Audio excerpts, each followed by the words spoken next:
And today, Chris Wallace will be added to that list. Chris Wallace is the anchor of Fox News Sunday, Fox Broadcasting Company's Sunday morning public affairs program. He also contributes to the Fox News channel and served as a panelist in a number of the Republican primary debates on Fox. The Paul White Award will share space on his shelf with many other awards for his reporting that include 3 Emmy Awards, the DuPont Columbia Silver Baton, and the Peabody Award. Before joining Fox News, Wallace worked at ABC News for 14 years, where he served as the senior correspondent for Primetime Thursday and as a substitute host on Nightline. He also had a stint at NBC News, where he served as the chief White House correspondent and anchored Meet the Press from 1987 to 1988. That makes him the only person to host 2 of the Sunday talk shows. So I'm very pleased to present the 2013 Paul White Award to one of the best in our profession, Chris Wallace of Fox News.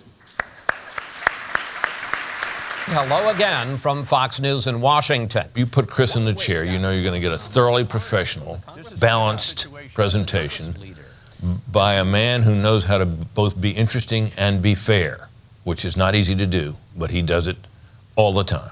What if President Obama goes after you as Gordon Gekko? Greed is good.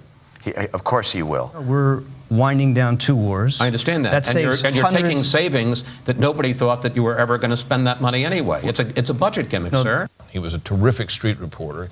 They're asking whether local merchants like these will be destroyed by the new competition. One mayor said off camera, "After today, you won't see any Draft Kennedy movement from us."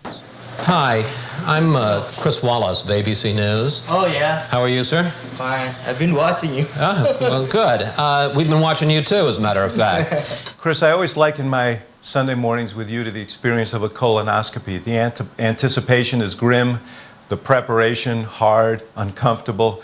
The event goes by in a blur, and when it's over, you can barely remember it, but you're glad that it's behind you. What they need to understand, what every military are on their side, and the federal law gives special consideration to the military on early voting, so why not let Ohio do it? Chris Wallace is the toughest interviewer on Sunday morning. Why didn't you do more to put bin Laden and Al-Qaeda out of business when you were president? You did Fox's bidding on this show. You did your nice little conservative hit job on me. What I want to know is... I'm asking a question. You don't think that's a legitimate question? No, it was a perfectly legitimate question, but I want to know how many people in the Bush administration you asked this question of. Dr. Rice, all the talk about the nuclear program, all the talk about aluminum tubes was wrong. The intelligence at the time, and Chris, it is the fact that you can only act today on what you knew yesterday. 6 weeks ago, we started something called the Obama Watch. The amount of time that had passed since the senator promised me he would come on Fox News Sunday. Thank you for having me. Long time no see. We both had an appreciation for the privilege of covering Washington because the news was interesting. And I found him a very tough competitor. At your last news conference 4 months ago, you said that U.S. had nothing to do with Israeli arms shipments to Iran when you knew that was not true. Why did you say that? Chris, I'm glad you asked that. There was the assassination attempt. What do you remember most about that? Oh, I remember everything about it. Everything about it. From Washington, NBC News presents Meet the Press, the world's longest-running television program with Chris Wallace. Where Dukakis, he'd have to win almost every state, and all of them are toss-ups. That's absolutely true. Always assume you're going to be asked the worst possible question, because you will be. If the Obama mandate is a tax on the middle class, isn't the Romney mandate a tax on the middle class? I'm sure that everyone who has been on your show has that same feeling, because you're an equal opportunity pain in the rear end. When Netanyahu requested a meeting, the president said he was too busy to meet with him. Well, let me address... Let me just ask the question, if I may. I thought you had. I'm sorry. Okay. Well, no, I haven't. There'll be a question mark at the end. You walked up, I thought, a little too close to an unexploded bomb. These aren't Hollywood special effects. No. You were risking your life. You never feel very far away from the job because it follows you wherever you go, but I do feel, I feel somewhat out of the bubble. My father used to say, growing old isn't for sissies, is it? No, it's not for sissies, but, you know, there are a lot of benefits. You don't retire because? because I love, it is not work what I do. I love what I do. When I get up in the morning and I think, I am going to have the opportunity to. I wasn't that happy about waking up this morning. I felt the same way. He's got a terrific sense of humor, and he doesn't take himself too terribly seriously. Why is Mary Kate the boss? Because she bosses me around. No, I understand the game. Oh! Please don't let him win. Sergeant Chesty? Paul? There you go. There we go. That they would do that without doing. Mrs. Cheney's giving you a call. Yeah, right. I don't have a glamorous lifestyle or anything. And do you miss that? No, I'm old, man. Oh, what are you, 40? 46, yeah. What am I? A dinosaur.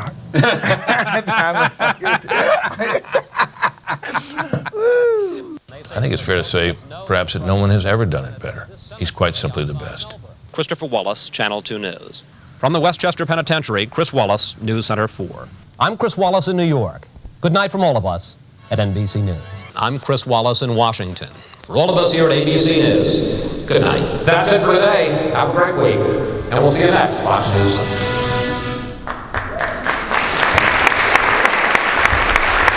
Let's welcome to the stage our 2013 Paul White Award recipient, Chris Wallace.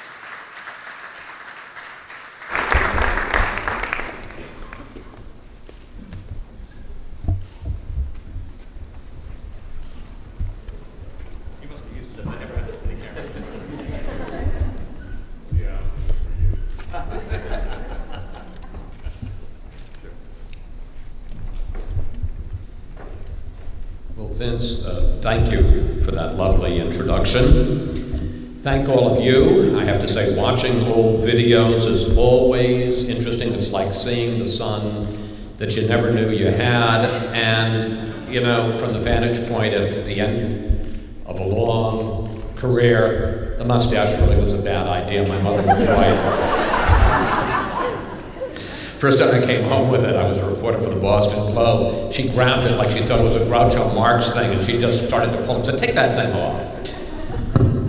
I want to thank the RTDNA for giving me this award. You do a great job with training and seminars and scholarships to ensure that our First Amendment rights remain strong and protected. I'm also honored to be here with the Society of Professional Journalists and the National Association of Hispanic Journalists. It is awfully good to be part of a conference devoted to excellence in journalism. I also want to thank Roger Ailes, the chairman of Fox News, who was the best boss I ever had, for giving me the best job I ever had. And I want to thank my dear wife, Lorraine, who's here in the front row today. As you all know, it is our spouses who support us and cover for us through all the missed birthdays, all the holidays, through all the unpredictable schedules. And Lorraine said if I didn't thank her, forget about coming home. And I can't think of anything worse than not coming home to Lorraine. In 1958, Edward R. Murrow addressed this group and issued a challenge, talking about the still relatively new presence of television in our daily lives. Here's what he said: "This instrument can teach, it can illuminate, yes, and it can even inspire.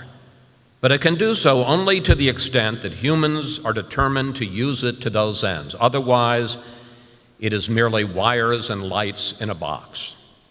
The good news is Murrow laid out in stark terms the choice all of us in television news still face half a century later. What are we going to do with this remarkable tool we've been given?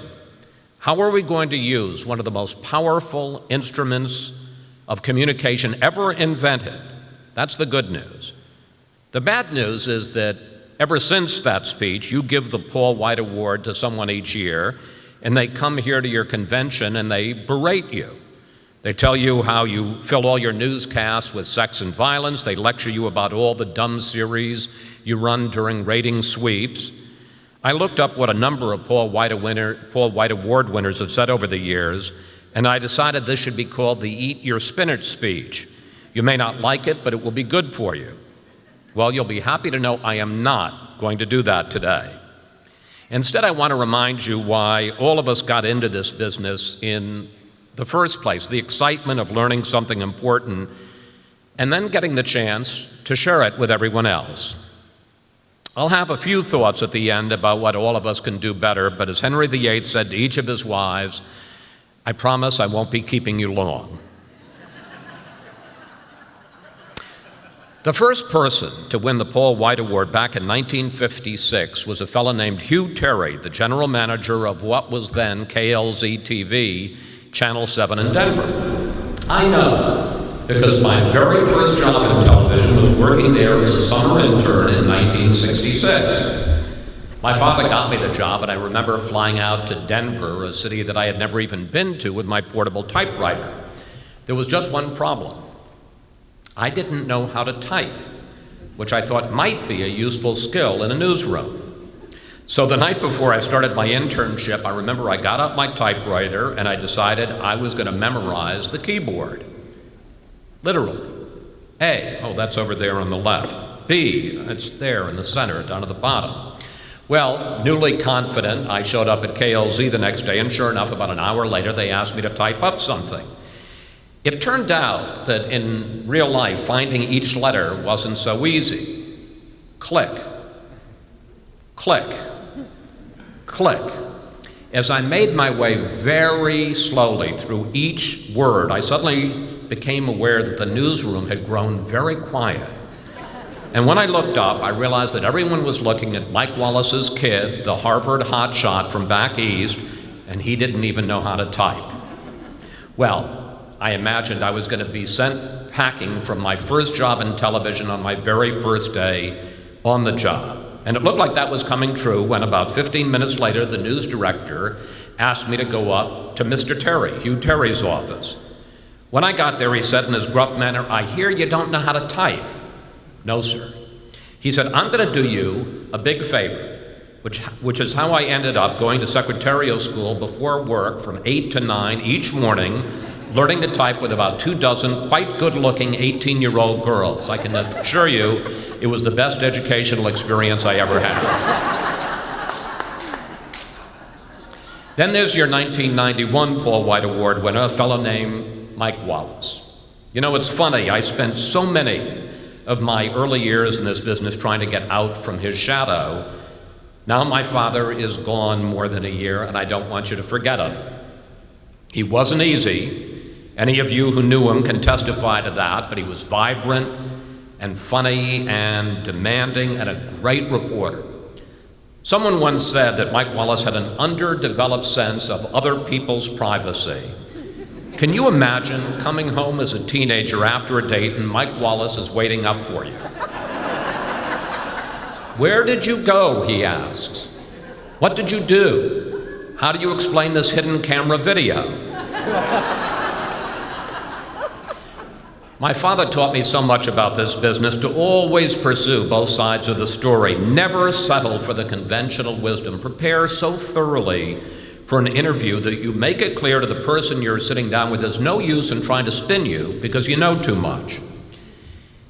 He was sensitive about the bad complexion he had as a young man and the pockmarks that remained. He never thought he was much of a writer, so he felt he had to try harder to come up with his own stories, do his research, game out his interviews so he could make his mark.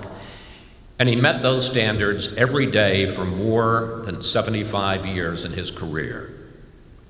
One of the joys about today is that I know how proud my dad would be to see me up here winning the Paul White Award. There's one more giant I want to tell you about, and that's my late stepfather, a fellow named Bill Leonard. He never won the Paul White Award, but he should have. Any of you who knew of or knew him remember what a wonderful, kind person he was. In a business filled with sharp elbows and even sharper comments, he was a truly gentle man. He was also a great journalist. He invented exit polls and election night projections. He was largely responsible for starting 60 Minutes and CBS Sunday Morning. And in the early 80s, he was the president of CBS News. But the broadcasts I remember best were the ones that we did when I was 9 or 10 years old in our family Oldsmobile when it would reach a milestone, 10,000 miles, 20,000 miles. Riding in the car, we would do a CBS News special report. He would be the anchor, of course, in the driver's seat. He would throw it to me sitting in the back seat as the White House correspondent, reporting on what the success of our Oldsmobile meant to the U.S. auto industry. Or I would be on the assembly line in Detroit interviewing the auto worker who would put our car together. Yes, these specials were overproduced and always came in over budget, but I thought they were just great. And it is that same sense of wonder and excitement that I still feel when I go on the air today, and my guess is, so do all of you. I said I want to talk a little bit about what we can do better, and here begins the brief sermon. We live and compete in a world now that Hugh Terry and Mike Wallace and Bill Leonard never had to contend with, a world filled with tweets and blogs and the voracious appetite of the internet. We have always wanted to get the story first, but now first is measured in seconds, even in milliseconds, and the news cycle changes every minute, 24 hours a day. The problem is, speed kills. With fewer reporters and editors and resources always being stretched a little further, the danger is one person gets something wrong and there's no structure in place to catch the mistake. The story gets picked up and shot around the world before the truth can catch up. There have been many examples, too many just in the last year. All the mistakes in covering the Newtown School massacre and the shooter's bogus links to Sandy Hook Elementary. The Boston Marathon bombings and inaccurate reports about whether a suspect was in custody. And we saw a classic case just a few weeks ago when a local station in San Francisco broke a big scoop, the names of the 4 pilots on that plane that crashed at the local airport. I'm sure you all remember it, all read about it. The names of the pilots, Sum Ting Wong, Wee Tu Lo. The producer approved it. The writer put it on the prompter, and the anchor read it without checking, and in this particular case, without even thinking about it. It's easy to laugh at someone else's misfortune, but let's be honest, can you really say that it couldn't happen to you? In the old days, you could answer that with some confidence. In the movie All the President's Men, Jason Robards plays the legendary editor Ben Bradley. When Woodward and Bernstein came to him with a scoop, he would ask, "Who's on the record? Who's your second source?" And when they didn't have a good answer, he would spike the story until they came back with solid verification. The point is, the internet will always be first. I'm not talking right now about legitimate digital news organizations, but you can't compete with Twitters and bloggers and people that are writing in their pajamas, living in their parents' basements. And here's the bottom line, you shouldn't try. Don't get in a race to the bottom to compete with people who face no consequences if they get something wrong. Play the long game. Tell your audience we won't always have it first, not because we aren't covering the story, but precisely because we are covering the story. Come to us for the real news, fact-checked, carefully edited, and with some perspective to help you make your own informed opinion. Make your newscasts impossible to ignore because people trust them. When people need news the most, when disaster strikes or there's breaking news or a big story that's complicated, tough to explain, build up the credibility to say to your audience, we'll be right here, right where you know we'll be, right where you need us to be, telling you what is really going on. As I say, speed kills. I want to thank you so much for today. To join a list that includes my dad and Hugh Terry and all the other giants who have won the Paul White Award is the honor of a lifetime. I'm not sure I deserve it, but I'm not going to try to talk you out of it. We are so lucky to be in this business, so fortunate to have the opportunity to meet key players, to ask the questions most people would ask if they had the chance to be an eyewitness to history. From covering Ronald Reagan to conducting presidential debates, from playing horse with Michael Jordan to, yes, interrogating the Olsen twins, it's been one great ride. No one ever got into this business to win a rating sweeps or lead the broadcast with a story that deep down embarrassed them. Remember why you went into television or radio or digital in the first place. Embrace those standards. Truly serve your audience, because in the long run, quality always wins out. Thank you again for today.